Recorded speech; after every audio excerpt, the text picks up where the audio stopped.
Hello students. और आपकी exam की प्रिपरेशंस कैसी चल रही है? I am Mrs Sangeeta Patil, your English teacher, and welcome to my YouTube channel.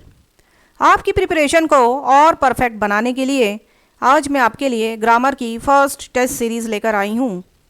इस टेस्ट सीरीज़ की प्रैक्टिस करने के बाद आप खुद को चेक कर सकते हैं कि आप कितने पानी में हैं और आपको और कितनी प्रिपरेशंस की ज़रूरत है। अच्छी प्रैक्टिस के लिए आप वीडियो को पॉज करके पहले खुद आंसर करें और फिर आगे बढ़ें। So let's start. Question number 1, he knows the boy dash is wearing a blue shirt and options are which, who, where। तो पहले हम देख लें कि इन ऑप्शंस को हम कहाँ कहाँ यूज़ कर सकते हैं। विच किसी भी चीज़ के साथ आएगा, हु पर्सन के लिए आएगा, और वेयर प्लेस या जगह के लिए आएगा। अब यहाँ पे आई नो द बॉय, मुझे वो बॉय पता है। Who dash is wearing a blue shirt, जिसने ब्लू कलर की शर्ट पहनी है। तो यहाँ एक बॉय, एक व्यक्ति के बारे में बताया गया है, तो उसके लिए आ जाएगा who. So the he knows the boy who is wearing a blue shirt. Next question, his brother is dash RJ in a local radio channel. RJ होता है रेडियो जॉकी, और यहाँ पे हमें आर्टिकल्स भरना है ए एन और the. तो द तो किसी स्पेशल चीज़ के लिए आएगा, फिर बचा ए और एन। तो यहाँ स्पेशल चीज़ तो कोई है नहीं, तो ए और एन के लिए तरीका है कि जो वर्ड है अगर वो हिंदी के स्वर से चालू होता है तो एन लगाना है, और व्यंजन से चालू होता है तो ए लगाना है। अब यहाँ पे डैश के बाद वर्ड दिया है आर जे। आर को जब हम हिंदी में लिखेंगे तो आ से चालू होता है, आ एक स्वर है, तो इसके पहले आ जाएगा an. So his brother is an RJ in a local radio channel. Question number 3, there is not dash water in the pool. Options are some, any and many. तो some और any के लिए तरीका आप देख लीजिए कि अगर नेगेटिव सेंटेंस दिया है जिसमें नॉट रहता है या फिर उसका शॉर्ट फॉर्म दिया है, और अगर इंट्रोगेटिव सेंटेंस दिया है जिसमें क्वेश्चन मार्क रहता है, तो ऐसे सेंटेंस में any आएगा। और any अगर नहीं दिया, एनी वाला सेंटेंस अगर नहीं दिया तो उसमें सम आ जाएगा। तो इस सेंटेंस में नॉट दिया हुआ है, मतलब ये नेगेटिव सेंटेंस है, तो नेगेटिव सेंटेंस के साथ हमें एनी यूज़ करना है। So there is not any water in the pool. Question number 4, he has dash many place and options are right, wrote and return. अब यहाँ पे वर्ड दिया है हैज़। हैज़ जो है वो परफेक्ट टेंस में आता है, प्रेजेंट परफेक्ट टेंस, और प्रेजेंट परफेक्ट टेंस का फॉर्मूला रहता है कि हैज़ या हैव के साथ हमें V3 यूज़ करना है। तो राइट, रोट और रिटर्न में से थर्ड फॉर्म है return. So your answer will be he has return many place. Next question, dash I take your pen. यहाँ पे 3 मॉडल्स दिए हैं, नीड, में और यूज्ड, और इन मॉडल में से हमें सही आंसर सेलेक्ट करना है। तो इस सेंटेंस में dash I take your pen, यहाँ पे हम परमिशन ले रहे हैं कि क्या मैं आपका पेन ले सकता हूँ। तो परमिशन जब भी हम लेते हैं तो वहाँ पे हमें मॉडल यूज़ करना है may. So your answer will be may I take your pen. Next question, we dash to follow the traffic rules. यहाँ पे भी मॉडल्स ही भरना है, ऑट, शुड और मस्ट।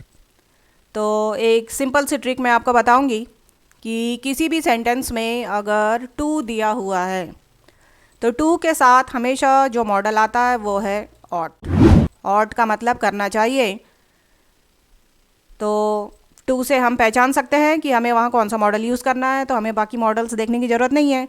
टू देख के हम डायरेक्ट भर सकते हैं कि जिसमें टू आएगा वहाँ हमें ऑट मॉडल यूज़ करना है। इसका मतलब होता है करना चाहिए, means we ought to follow the traffic rules, मतलब हमें ट्रैफिक रूल्स फॉलो करना चाहिए। Next question, when I was young I dash climb trees. जब मैं छोटा था तो मैं पेड़ों पर चढ़ सकता था, और यहाँ पे भी मॉडल्स भरना है कैन, कुड और मे। तो कैन तो है प्रेजेंट की एबिलिटी के लिए यूज़ होता है, कुड पास्ट की एबिलिटी के लिए, और मे जब हमें कोई परमिशन लेना रहता है।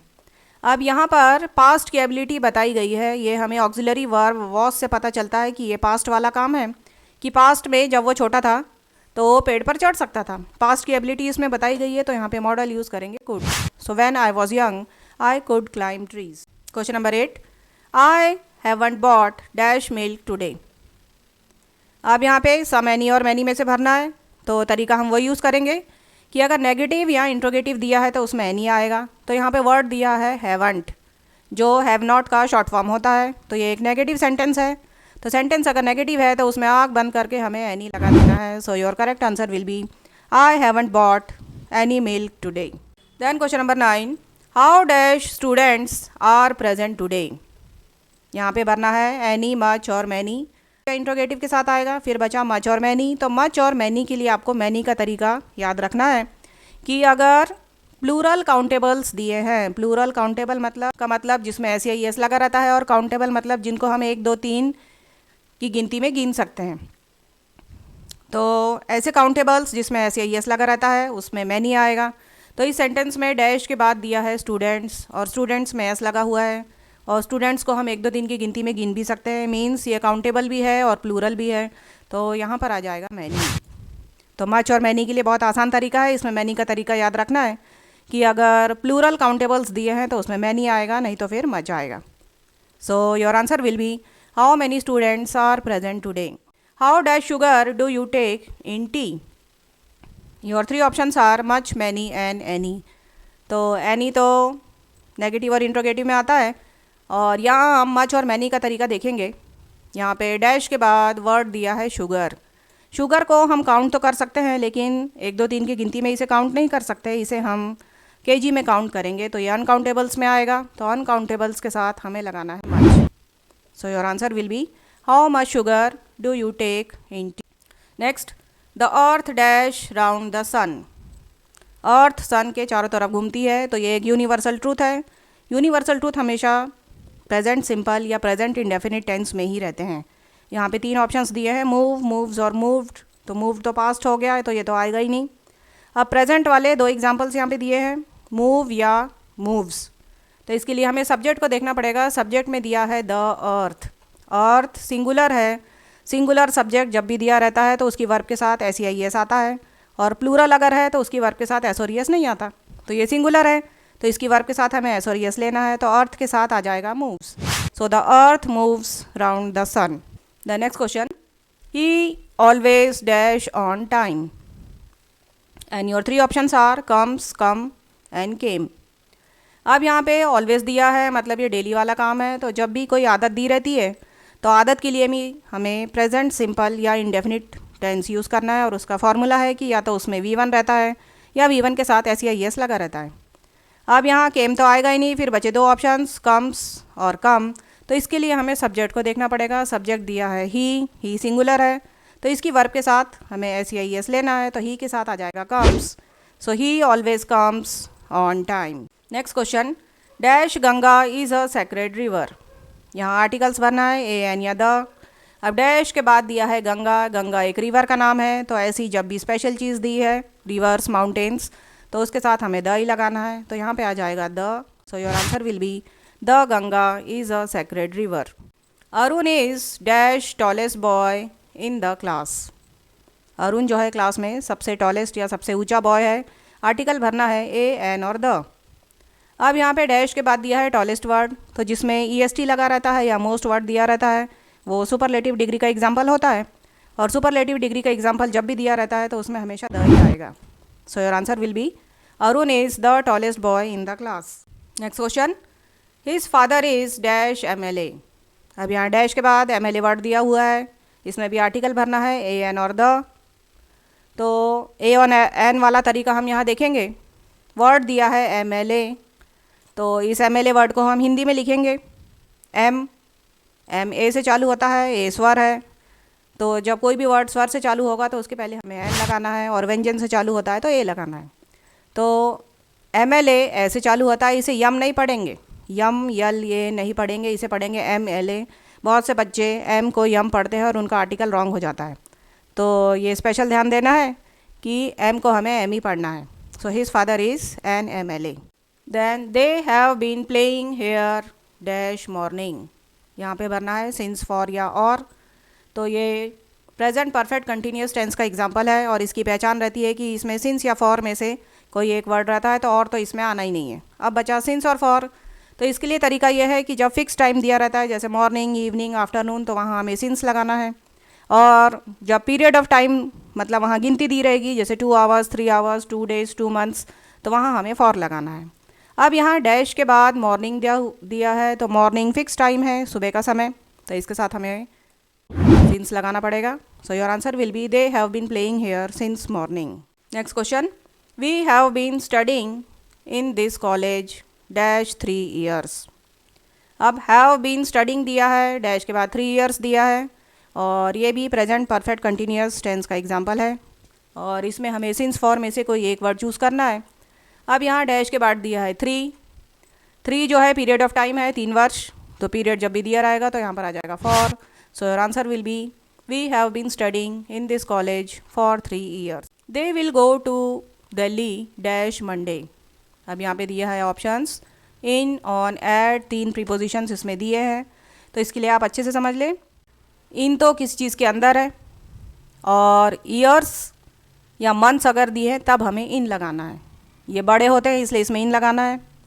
और डेज़ या डेट्स अगर दिए हैं तो उसमें लगाएंगे ऑन। उसके लिए तरीका वही याद रखो कि डेज़ और डेट्स छोटे होते हैं तो उसमें ऑन लगाना है, और ईयर्स और मंथ्स बड़े होते हैं तो इसमें इन लगाना है।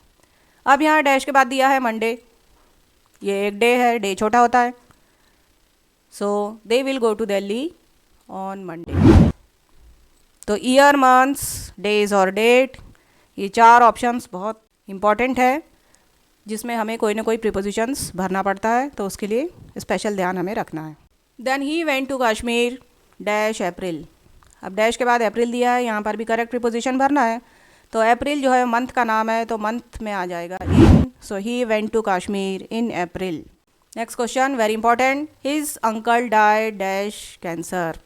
ये बहुत इंपॉर्टेंट एग्जाम्पल है, इससे रिलेटेड कोई ना कोई सेंटेंस पेपर में आता ही है जिसमें किसी की किसी बीमारी की वजह से डेथ हो जाती है। जैसे his uncle died dash cancer, यहाँ पे कैंसर की वजह से इसकी डेथ हो गई। कई बार बीमारी का नाम इसमें बदल देते हैं, जैसे टाइफाइड है, मलेरिया है, जॉन्डिस है। ये बहुत ही इंपॉर्टेंट एग्जाम्पल है जहाँ किसी बीमारी की वजह से अगर किसी की डेथ हो जाती है तो वहाँ हमें हमेशा ऑफ यूज़ करना है। ऑफ का मतलब होता है से, कि उसकी कैंसर की वजह से डेथ हो गई है, तो इसको बिल्कुल अच्छे से याद कर ले। ऐसा टाइप का एग्जाम्पल पेपर में बिल्कुल आना ही है। तो बीमारी की वजह से अगर किसी की डेथ होती है तो वहाँ हमें हमेशा ऑफ लगाना है, और ऑफ का मतलब होता है से। Next question, he is afraid dash dogs. Afraid का मतलब होता है डरना, और डर उसे लगता है कुत्तों से, तो यहाँ पे भी से वर्ड आ रहा है तो से के लिए आ जाएगा यहाँ पर of. So he is afraid of dogs.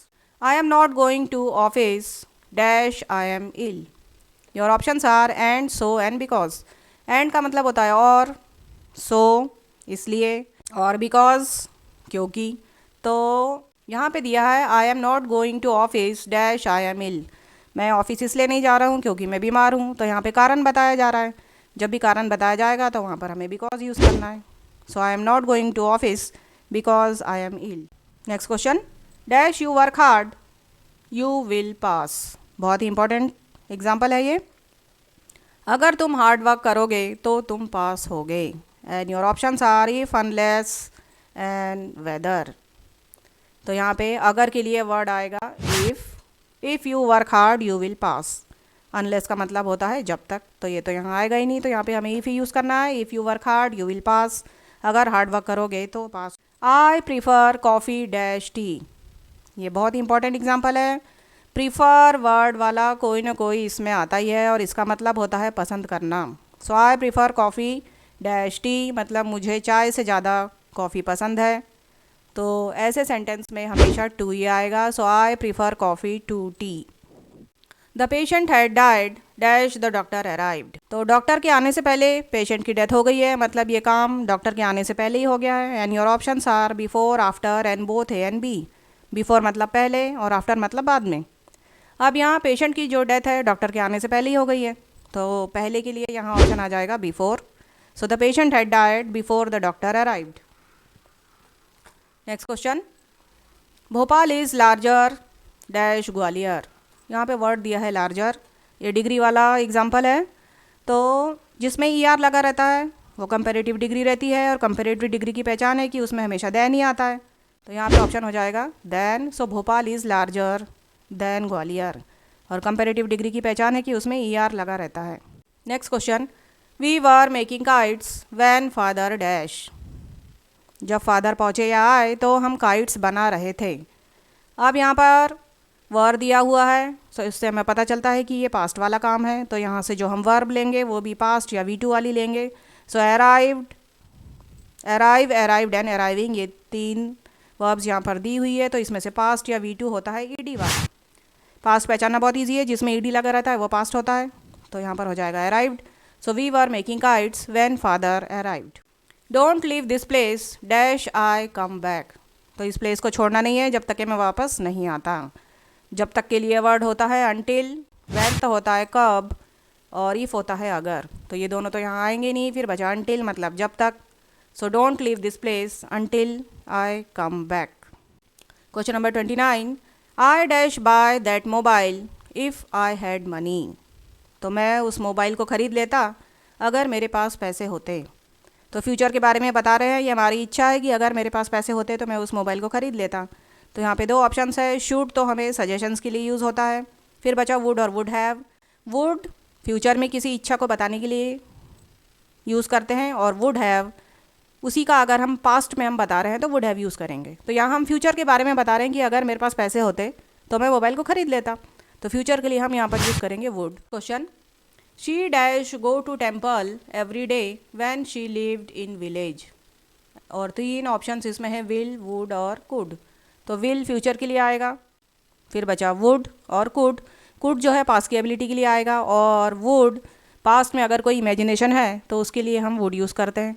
तो यहाँ पे बताया गया है कि she dash to temple every day when she lived in village. जब वो गांव में रहती थी तो रोज़ मंदिर जाया करती थी। तो हम इमेजिन कर रहे हैं कि जब वो गांव में रहती थी तो ऐसा करती थी, तो इमेजिनेशन के लिए हम यहाँ पर यूज़ करेंगे would. He wanted to dash an engineer. वो इंजीनियर बनना चाहता था। अब यहाँ बहुत ही इंपॉर्टेंट एग्जांपल है कि यहाँ पे वर्ड दिया है टू, तो टू जिसमें लगा रहता है वहाँ पे टू इन्फिनिटिव्स का यूज़ होता है, और टू इन्फिनिटिव्स का फॉर्मूला है कि टू के साथ हमेशा V1 आता है, जिसमें एस या ES नहीं रहता है। तो यहाँ पे 3 वर्ब्स दी हुई है, बिकम, बिकम्स एंड बिकमिंग, तो बिना एस या ES वाली है become. So your answer will be he wanted to become an engineer. तो टू इन्फिनिटिव्स हमें अच्छे से याद रखना है, टू के साथ हमेशा V1 आएगा जिसमें एस या ES नहीं लगा रहता है। Question number 32, my father is a dash teacher. 3 options है, रिटायर, रिटायर्ड एंड रिटायरिंग। अब फादर जो है रिटायर हो गए हैं, रिटायर हो गए हैं मतलब ये पास्ट के बारे में है, तो पास्ट के लिए हमें पास्ट वाली वर्ब यूज़ करना पड़ेगा। तो यहाँ पास्ट वाली वर्ब है रिटायर्ड। ED देख के हम पहचान सकते हैं कि पापा जो है वो एक रिटायर्ड टीचर है। पास्ट की बात है तो V2 यूज़ करेंगे यहाँ पर। So my father is a retired teacher. Then question number 33, he avoids dash to stranger. वो अनजान लोगों से बात करना अवॉइड करता है। अब ये जेरेंड का एग्जाम्पल है जो बीच में यूज़ हुआ है। जेरेंड का फॉर्मूला रहता है कि उसमें V1 के साथ ING लगा रहता है, तो ऐसा वाला वर्ड यहाँ पर है talking. So he avoids talking to strangers. Then question number 34, dash goods will not be taken back. Your 3 options are sell, selling and sold. तो बिका हुआ माल वापस नहीं लिया जाएगा। तो बिका हुआ मतलब पास्ट वाला काम है, तो हम पास्ट वाली वर्ब लेंगे यहाँ पर। So that is sold. Sold मतलब बिका हुआ, तो ये हो जाएगा sold goods will not be taken back. Next question, I heard some kids dash for help. मैंने सुना है, सम किड्स मतलब कुछ बच्चों की डैश फॉर हेल्प, हेल्प के लिए। और यहाँ पे जो वर्ब दी है वो है शाउट, शाउटेड और शाउटिंग। तो बच्चों की मैंने चीख सुनी है, और चीख के लिए जो वर्ड यूज़ होगा वो है शाउट। शाउट का मतलब होता है चीख। तो मैंने कुछ बच्चों की चीख सुनी है मदद के लिए, तो यहाँ पे वर्ब हो जाएगी work hard dash you will fail. तो हार्ड वर्क करना है, नहीं तो तुम फेल हो जाओगे। तो नहीं तो के लिए यहाँ हम जो कनेक्टर यूज़ करेंगे वो है और। एंड तो 2 चीज़ को जोड़ने के लिए किया जाता है, बट में हम कुछ ऐसा बताते हैं कि उसमें नेगेटिव रहता है, लेकिन और में हम ये बताते हैं कि ऐसा काम करो नहीं तो ऐसा हो जाएगा। So work hard or you will fail. Then next question, he is dash hour late. अब यहाँ पे आर्टिकल भरना है, ए एंड द, तो द तो इसमें आएगा ही नहीं। अब डैश के बाद वर्ड दिया है आवर, ये बहुत इंपॉर्टेंट है। इसे आवर पढ़ेंगे, हावर नहीं पढ़ेंगे, एच इसमें साइलेंट है। तो आवर को जब हम हिंदी में लिखेंगे तो आ से चालू होता है, आ स्वर होता है। तो जब कोई भी वर्ड स्वर से चालू होगा तो उसके पहले हमें एन लगाना है। So he is an hour late. Next question, please spread dash butter on bread and your options are a few, a little and few. तो इसके लिए हम अच्छे समझ लेना है कि काउंटेबल्स अगर दिए हैं जिन्हें हम 1 2 3 की गिनती में गिन सकते हैं तो उसके साथ फ्यू आता है, और जो अनकाउंटेबल्स रहते हैं जिन्हें हम 1 2 3 की गिनती में नहीं गिन सकते उसके साथ आता है लिटिल। अब यहाँ डैश के बाद दिया है बटर। बटर को हम गिन तो सकते हैं लेकिन 1 बटर 2 बटर 1 2 3 की गिनती में नहीं गिन सकते, तो इसके साथ सीधे सीधे आ जाएगा a little. So please spread a little butter on bread. Next question, he has given dash smoking. यहाँ पे एक मुहावरा यूज़ हुआ है और गिवन के बाद अवे, अप और फॉर में से हमें यूज़ करना है, तो यहाँ पे आ जाएगा गिवन अप। गिवन अप का मतलब होता है छोड़ देना। So he has given up smoking. Then question number 40, we dash wear mask in crowded places. तो भीड़ भाड़ वाली जगह में हमें मास्क यूज़ करना चाहिए, और 3 मॉडल्स दिए हैं इसमें, शुड, यूज्ड और ऑट। तो इसके लिए सीधा सीधा तरीका है कि टू से फॉलोड होते हैं, मतलब इसके साथ टू आता है। तो फिर बचा है शुड। शुड का यूज़ हम सजेशन के लिए करते हैं, तो यहाँ हम लोगों को सजेशन दे रहे हैं कि भीड़ भाड़ वाली जगह में हमें मास्क पहनना चाहिए, तो यहाँ करेक्ट मॉडल आ जाएगा should. So we should wear mask in crowded places. So I am sure कि ये वीडियो आपको बहुत पसंद आया होगा, इसलिए तो मिलते हैं नेक्स्ट वीडियो में टेस्ट सीरीज़ 2 के साथ। तब तक आप इस टेस्ट सीरीज़ 1 की अच्छे से प्रैक्टिस करें, and I am sure you will score 100% marks in your upcoming exam.